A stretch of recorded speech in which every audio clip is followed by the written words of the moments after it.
Cordial saludo. Les habla Rodrigo Felipe Ricardo Carmona, docente de la institución educativa Concentración Educativa del Sur de Montelíbano. Sean una vez más bienvenidos a este espacio de aprendizaje, donde vamos a compartir en esta ocasión algunas precisiones y algunos ejemplos sobre la temática de la probabilidad. Iniciemos con una noción de lo que es probabilidad. Para ello vamos a tomar un ejemplo. Consideremos el lanzamiento de un dado, en el cual tiene 6 resultados posibles. Pero, ¿qué sucedería si solamente me sirvieran los resultados pares para ganar? Es decir, si solamente fuesen favorables esos resultados pares para ganar un juego. Si estuviésemos en esa situación, ¿qué sería más probable, ganar o perder? Para ello nos vamos a remitir a la definición de probabilidad. Probabilidad es la posibilidad de que un evento o suceso ocurra, ¿verdad? La probabilidad está dada por la razón entre los casos favorables y los casos posibles. Entonces, la probabilidad no es más que dividir los números de casos favorables sobre los números de casos posibles. Esa probabilidad puede ser expresada en 3 diferentes formas. Se puede expresar en forma de fracción, se puede expresar en forma decimal o se puede expresar en forma de porcentaje. Para este caso tenemos un ejemplo. La probabilidad del 75% de que un suceso ocurra puede representarse con el número decimal 0,75 o con la fracción 3/4.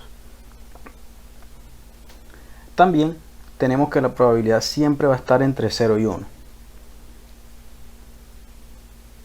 Siempre vamos a tener probabilidades entre 0 y 1, donde 0 es el 0% de que el suceso, de probabilidades de que el suceso o evento ocurra, y el 1 es el 100%, es la seguridad de que ese suceso o ese evento va a ocurrir.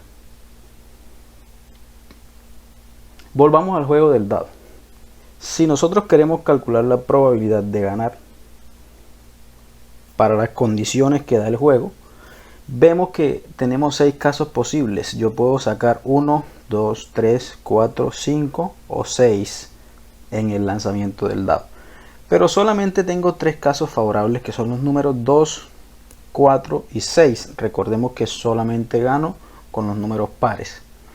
Entonces, en este caso, mi probabilidad de ganar está dada por la expresión 3 sobre 6. 3 casos favorables sobre 6 casos posibles. Si yo hago una simplificación de esta fracción que está aquí, me da 1/2. Y si hago la operación 1 entre 2, eso me da 0.5. O sea que yo podría decir que la probabilidad de ganar es de 1/2 o es de 0.5. O también podría decir que es del 50% si tomo este 0.5 y lo multiplico por 100 para expresar la probabilidad en términos de porcentaje.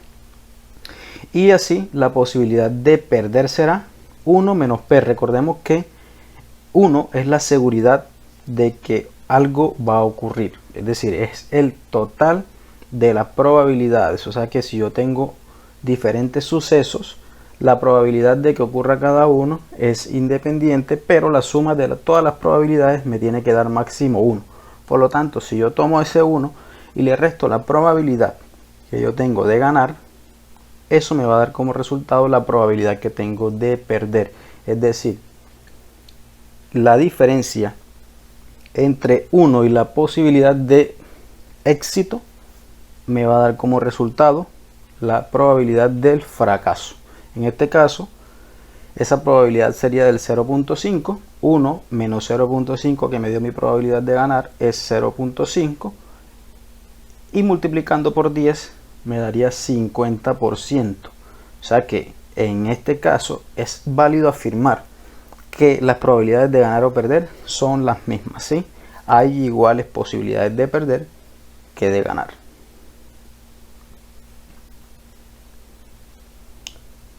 Hay algunos casos donde la posibilidad de que ocurra un evento, la probabilidad de ocurrencia de un evento, se ve condicionada por la ocurrencia de otro evento. Supongamos, por ejemplo, que dos sujetos se presentan a una entrevista de trabajo. La escogencia de la persona que va a quedar en el puesto de trabajo se va a ver influenciada por su lugar de residencia. Entonces, si la persona X vive en el lugar donde la empresa ejerce sus actividades, tendrá por ende más probabilidades de ser escogido para el puesto en vacancia. La posibilidad de escogencia se vio condicionada por el lugar de residencia de los dos sujetos. Ese tipo de probabilidad se conoce con el nombre de probabilidad condicional y está dada por la expresión P de A sobre B es igual a la probabilidad de la intersección de los dos sucesos sobre la probabilidad de el suceso B. Esto lo vamos a ejemplificar con un ejercicio, un ejemplo que nos va a dar mayores luces sobre lo que es la probabilidad condicional. Ejemplo 1. En la etapa de selección para cargos de una multinacional, la sección de recursos humanos analizó los currículos de sus 1.200 empleados. Después de estudiar dichos currículos, decidió ascender a 324 empleados. Los datos de la selección se registran a continuación.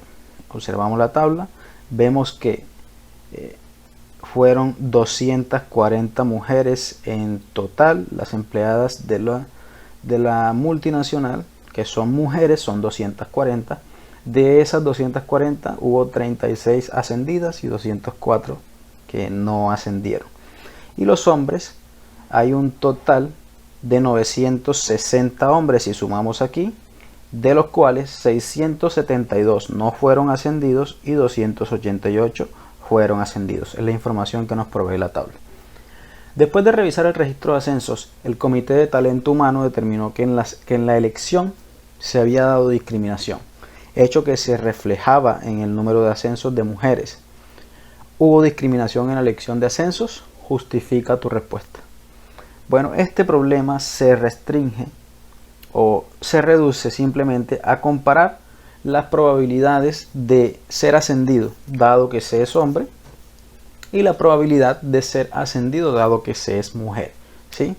Miren que hay dos eventos, o un evento está condicionando al otro. En realidad tenemos 4 eventos. El primer evento es ser hombre, que aquí lo representamos con la letra H. El segundo evento es ser mujer, que se representa con la letra M. El tercer evento es ser ascendido, representado con la letra A. Y el cuarto evento es no ser ascendido, representado con la letra N. En términos de probabilidad, lo que vamos a calcular es entonces, como habíamos dicho, la probabilidad de ser ascendido, dado que se es hombre, es decir, la probabilidad de que ocurra el suceso A, que es ser ascendido, condicionado por el suceso H, que es ser hombre. Y vamos a compararla con la probabilidad de ser ascendido, condicionado con el hecho de ser mujer. Entonces, eso es lo que nos está pidiendo que hagamos el ejercicio.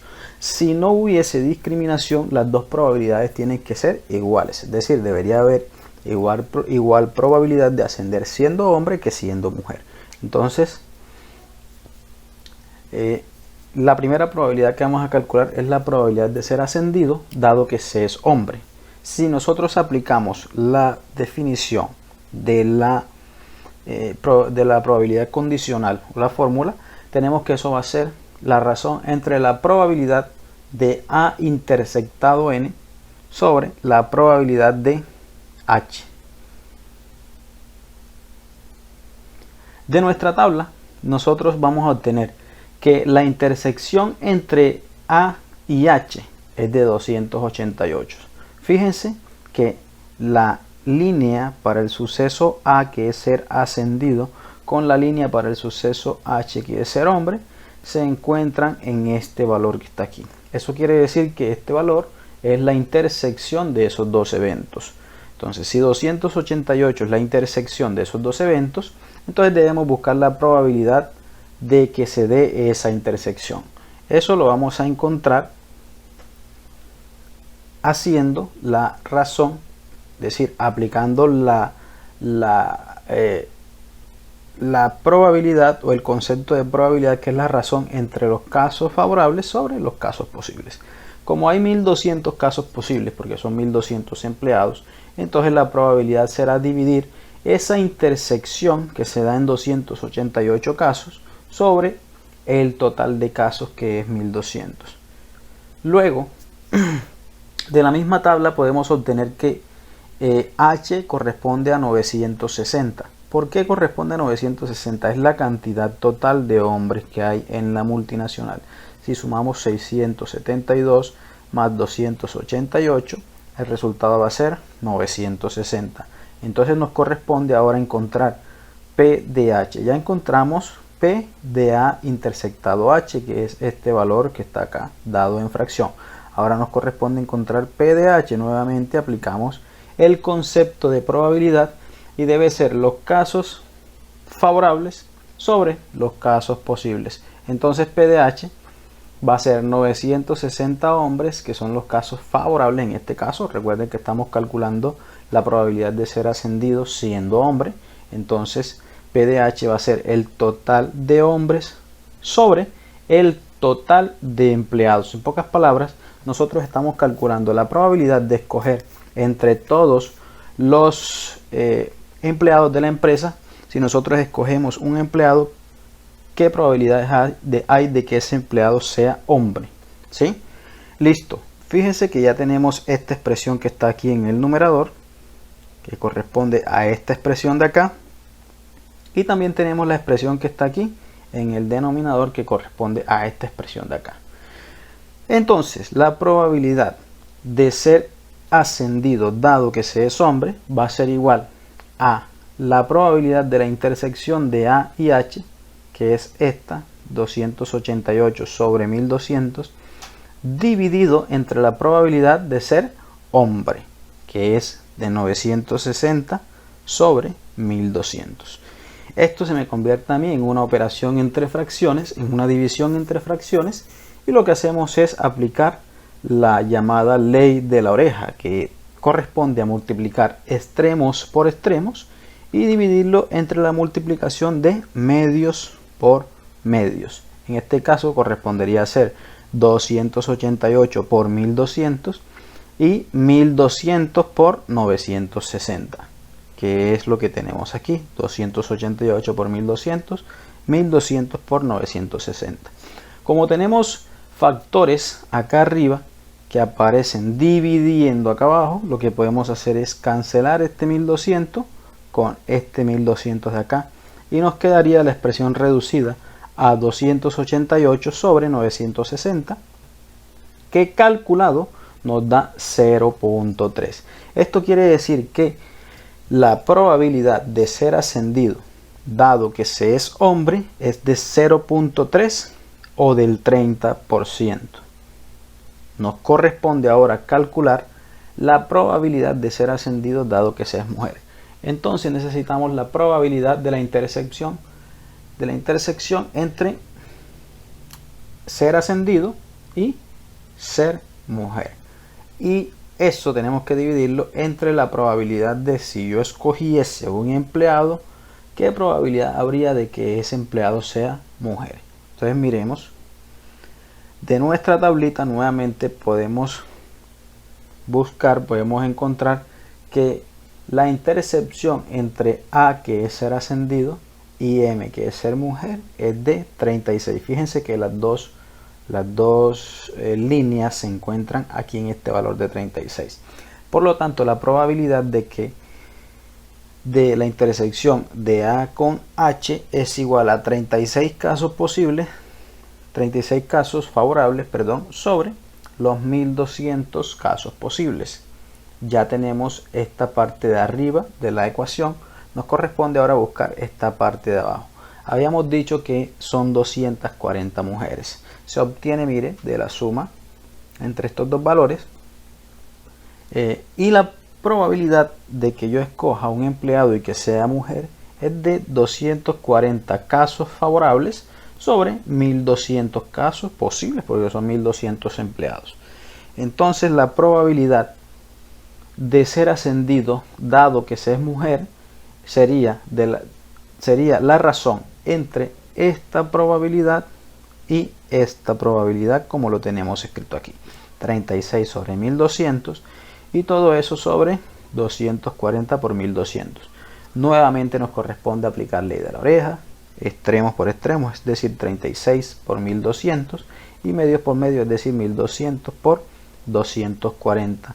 Nuevamente este factor 1200 lo podemos cancelar con este factor 1200 y nos quedaría que eso es 36 sobre 240. Si nosotros calculamos eso, nos da 0.15, es decir, que la probabilidad de ser ascendido, dado que se es mujer, es del 15%, comparado con la probabilidad de ser ascendido, dado que se es hombre, que es del 30%, se puede deducir que sí hay una desigualdad en la política de ascensos de la empresa, porque el ser mujer le limita las probabilidades o reduce las probabilidades de ser ascendido. Continuemos entonces con lo que es espacio muestral. Consideremos el lanzamiento de dos monedas al aire. Cada moneda va a tener la posibilidad de caer en cara o sello. Los posibles resultados del evento serían, es decir, yo puedo obtener un evento donde al lanzar las dos monedas, la primera moneda caiga sello y la segunda moneda también caiga sello. O podría caer una cara y un sello. La primera podría ser sello y la segunda cara, o la primera podría ser cara y la segunda sello. Y está el evento donde ambas podrían caer en el lado de la cara. Entonces, ¿qué va a ser el espacio muestral? El espacio muestral va a ser estos eventos posibles que tengo aquí. Fíjense, el primer evento, que las dos sean sello, que la primera sea sello y la segunda sea cara, que la primera sea cara y la segunda sea sello, o que ambas sean caras. En este caso, el espacio muestral está compuesto por 4 posibles eventos. Quiere decir entonces que por definición el espacio muestral son todos los posibles eventos que pueden ocurrir en un experimento dado, o todos los posibles arreglos que se pueden hacer con los resultados de ese experimento. Continuemos con lo que son las variables aleatorias. Si yo considero un espacio muestral S de un experimento, a la función f que asocia cada evento simple del espacio muestral a un número real, se le va a denominar variable aleatoria. Por lo general, estas variables son simbolizadas con letras mayúsculas X, Y o Z. Nos vamos a encontrar entonces con dos tipos de variables aleatorias. La primera es la variable aleatoria discreta. Esta puede asumir una cantidad finita de valores o una cantidad infinita numerable de valores como 0, 1, 2, etc. Es decir, que esta variable solamente va a asumir valores enteros. Y el segundo tipo de variable es la variable aleatoria continua, que puede tomar cualquier valor numérico en un intervalo de conjunto o conjunto de intervalos. Esta variable admite valores racionales o valores decimales, como lo vamos a observar a continuación en estos ejemplos. Entonces tenemos esta tabla donde consideramos 5 experimentos. Para cada experimento consideramos una variable X, es la variable que vamos a medir, los posibles valores de esa variable y por último vamos a definir qué tipo de variable es. Entonces, para este primer experimento, que consiste en responder 10 preguntas de un examen, nosotros vamos a medir como variable el número de respuestas correctas. Entonces, como mi examen tiene 10 respuestas, 10 preguntas, yo puedo responder 0, 1, 2, 3, 4, 5, 6, 7, 8, 9 y hasta 10 respuestas de manera correcta. Entonces, por lo tanto, esta variable va a ser una variable aleatoria discreta. ¿Por qué? Porque solamente puede tomar valores enteros. Yo no puedo decir que contesté bien 3 preguntas y medias, sino 3 o 4. Segundo experimento, llenar una botella de agua de 375 centímetros cúbicos. la variable X va a ser la cantidad de centímetros cúbicos completados. Entonces, en un momento determinado, yo me puedo encontrar con que la variable tiene entre 0 o 375 centímetros cúbicos. Pero dentro de estos valores me puedo encontrar con valores como 200,5 centímetros cúbicos o 100,3 centímetros cúbicos. Por lo tanto, esta variable admite valores decimales y es una variable de tipo continua. Tercer experimento, revisar 50 bombillos. La variable a medir en este caso va a ser la cantidad de bombillos buenos. Me puedo encontrar desde 0 hasta 50 bombillos buenos, pero no puedo decir que voy a encontrar 2,3 bombillos buenos o 5,8 bombillos buenos. Solamente admite valores enteros esta variable, por lo tanto va a ser discreta. Construir un edificio, nuestro próximo experimento. La variable va a ser el porcentaje terminado en 6 meses. En ese tiempo, 6 meses, el edificio puede estar terminado entre un 0 y un 100%, pero me puedo encontrar con que está terminado al 65,8% o al 70,5%. O sea que estoy admitiendo valores decimales para esta variable. Entonces esta variable va a ser de tipo continuo. Y por último, consideremos el experimento de armar un cubo de Rubik. La variable que vamos a medir en este caso es el tiempo que nos gastamos en armar ese cubo de Rubik. Ese tiempo va a ser mayor o igual a 0, pero también me puedo encontrar con valores decimales, por lo tanto la variable va a ser continua. Miremos con un ejemplo esto. Consideremos nuevamente el lanzamiento de las dos monedas al aire, donde la variable X para nosotros va a ser la cantidad de caras que pueden salir al realizar ese experimento. Para ello vamos a recordar que el espacio muestral es este que nos encontramos aquí, ¿sí? Quiere decir que me puedo encontrar con el evento en que salgan ambas sellos, salga la primera sello y la segunda cara, la primera cara y la segunda sello, o que ambas caigan en cara. Entonces me puedo encontrar con la posibilidad de que salga 0 caras, una cara, 2 caras. Fíjense que en este caso solamente mi variable está admitiendo valores enteros, 0, 1 o 2. No puedo sacar 2 caras y media o una cara y media, no, 1 o 2. Entonces estamos hablando de una variable aleatoria discreta. Terminemos con la distribución de probabilidad binomial. Esta distribución de probabilidad binomial se aplica en aquellos casos donde nosotros queremos determinar la probabilidad de obtener X éxitos en N intentos. Ese estilo de experimento se relaciona con la distribución de probabilidad binomial que está dada por esta función que se encuentra aquí, donde cada uno de estos términos está relacionado a continuación. Entonces f de x va a ser la probabilidad de obtener x éxitos en n intentos, es decir, lo que yo quiero calcular a la luz de lo que es la probabilidad binomial. X va a ser los éxitos que yo estoy buscando, n va a ser los intentos en los que yo pretendo encontrar estos x éxitos, y p va a ser la probabilidad de éxito en cualquier intento. Esto lo vamos a ver un poco más claro con un ejemplo, pero antes definamos lo que es un experimento binomial. Un experimento es binomial si cumple con estas 4 condiciones que están aquí. La primera consiste en una sucesión de n intentos o ensayos idénticos. La segunda, en cada intento hay 2 posibles resultados, uno será éxito y el otro será fracaso. Y la tercera, la probabilidad del éxito, P, no cambia de un intento a otro, y en consecuencia la probabilidad de fracaso, que está representada por 1 menos P, tampoco va a cambiar de un intento a otro. Y por último, los intentos o ensayos son independientes. Entonces, todo esto, parte conceptual, toda esta parte conceptual, la vamos a visualizar de una mejor manera con este ejemplo que tenemos aquí. Este ejemplo 3 nos pide calcular la probabilidad de sacar 3 veces 5 en 10 lanzamientos de un dado. Entonces, consideremos primero este experimento y comparemos el experimento de lanzar ese dado 10 veces. Si constituye un experimento binomial, o por el contrario no podríamos aplicar la distribución de probabilidades binomial. Entonces miremos, si mi experimento es lanzar un dado 10 veces para obtener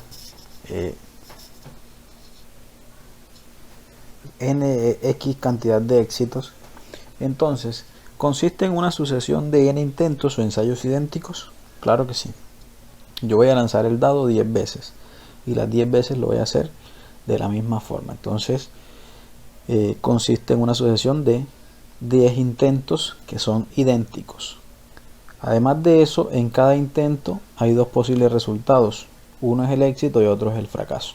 Para nuestro experimento, éxito será obtener 5 al lanzar el dado, y cualquier cosa que no sea obtener 5 se considera entonces fracaso. La probabilidad del éxito, P, no cambia de un intento a otro. En consecuencia, la probabilidad de fracaso, representada por 1 menos P, tampoco va a cambiar. Entonces, tengo la misma probabilidad de sacar 5 para cada uno de los intentos, sea primero, segundo, tercero lanzamiento. Para todos voy a tener la misma probabilidad. Por ende, para todos voy a obtener la misma probabilidad de fracaso también. Entonces, cumplimos con estas tres, y además los intentos o ensayos son independientes, porque la probabilidad de sacar 5 en un ensayo no me afecta la probabilidad de sacar 5 en otro. Entonces, ante todo esto, nos damos cuenta que estamos frente a un experimento binomial. Entonces vamos a aplicar la distribución de probabilidad binomial para calcular esa probabilidad que nos están pidiendo. Pero para eso yo necesito definir primero cuál es la probabilidad de éxito en cada lanzamiento. Recordemos que éxito es sacar 5, ¿verdad? Por lo tanto, si me remito a la definición de probabilidad, que es la razón entre los casos favorables sobre los casos posibles. Entonces, como el éxito es sacar 5, solo me sirve sacar 5. Entonces tengo un solo caso favorable. Pero tengo otros 6 casos posibles, que son los 6 números del dado. Así como saco 5, puedo sacar cualquiera de los otros 5 números del dado. Entonces tengo 6 casos posibles, por lo tanto la probabilidad de éxito va a ser de un caso favorable sobre 6 casos posibles. Si hago esa operación, eso me da 0,17. 1 dividido 6, 0,17. O sea que la probabilidad de éxito va a ser 0,17. Y la probabilidad de fracaso va a ser 1 menos la probabilidad de éxito. 1 menos 0,17 da 0,83. Entonces, esta es la probabilidad de fracaso. Entonces voy a buscar, ¿sí?, 3 éxitos en 10 intentos. Por lo tanto, para efectos de nuestra distribución binomial, nuestro X son las cantidad de éxitos que yo espero o que busco con el experimento, en este caso 3, y n va a ser la cantidad de intentos que yo tengo para conseguir estos 3 éxitos. Como son 10 veces que voy a lanzar el dado, n equivale a 10. Aplicamos la distribución binomial, cuya fórmula otra vez, o cuya función otra vez nos aparece aquí. Entonces vamos a ir reemplazando término a término. Entonces n, que en este caso es 10, combinado 3, que es x, por la probabilidad de éxito 0,17 elevado a la x, que es 3, por la probabilidad de fracaso 0,83 elevado a la n menos x, es decir, a la 10 menos 3. Aquí nos aparece este término que en matemáticas se conoce como coeficiente binomial. Es este término que está aquí, ¿sí?, que reemplazado es este que está acá. Entonces ya vamos a ver cómo se desarrolla eso. Entonces les decía, eso se conoce como coeficiente binomial y se calcula de la siguiente forma. Entonces tener n combinado x es tener n factorial sobre x factorial por n menos x factorial. Este símbolo que está aquí se lee factorial, y eso me indica que yo el número que tenga antes del factorial tengo que multiplicarlo por todos los números que son menores que él hasta llegar a 1, ¿sí? Hasta llegar a 1. Entonces fíjense que 4 factorial es tener 4 por 3 por 2 por 1. Tomé ese 4 y lo multipliqué por todos los números menores que él hasta llegar a 1. 4 por 3, 12. 12 por 2, 24. Y 24 por 1, 24. Así se desarrolla ese factorial. Entonces, para desarrollar ese coeficiente binomial, recordemos que nosotros tenemos 10 combinado 3. Entonces, fíjense, eso es n combinado x. Entonces, n que es 10 factorial sobre x que es 3 factorial por n que es 10 menos x que es 3 factorial. Si hago esta resta que está aquí, 10 menos 3 me da 7 factorial. Entonces ya puedo desarrollar esta operación que está aquí. Entonces tomo este 10 factorial y lo descompongo acá. Sería 10 por 9 por 8 por 7 hasta llegar a 1. Y este 3 factorial sería 3 por 2 por 1. Y este 7 factorial sería 7 por 6 por 5 por 4 por 3 por 2 por 1. Como tengo números que están multiplicando y a la vez están dividiendo, los puedo cancelar. Mire, fíjense que toda esta parte de la ecuación del numerador, toda esta parte es igual a toda esta parte del denominador. Por lo tanto, estas partes las puedo cancelar ambas y solamente me quedo con esta parte de la fórmula. Solamente me quedo con esta parte de la ecuación. Entonces, cancelando esos términos semejantes, solo me queda esto que está aquí, ¿sí? Y si yo desarrollo esta multiplicación, 10 por 9 me da 90 y 90 por 8 me da 720 y 3 por 2 me da 6 y 6 por 1 me da 6. Entonces me queda 720 dividido 6 que es 120. Entonces 10 combinado 3 va a ser igual a 120. Nos llevamos ese valor entonces para nuestra distribución de función binomial, para nuestra función de distribución binomial, y nos queda que la probabilidad de sacar los 3 5 en los 10 intentos va a ser igual a 120 por esto, recuerden que viene de allá, que es la probabilidad del éxito, que es 0,17 a la 3, y esto también viene de allá, solamente que aquí ya resolvimos la resta que estaba acá en la potencia, que era 10 menos 3, y eso da 7.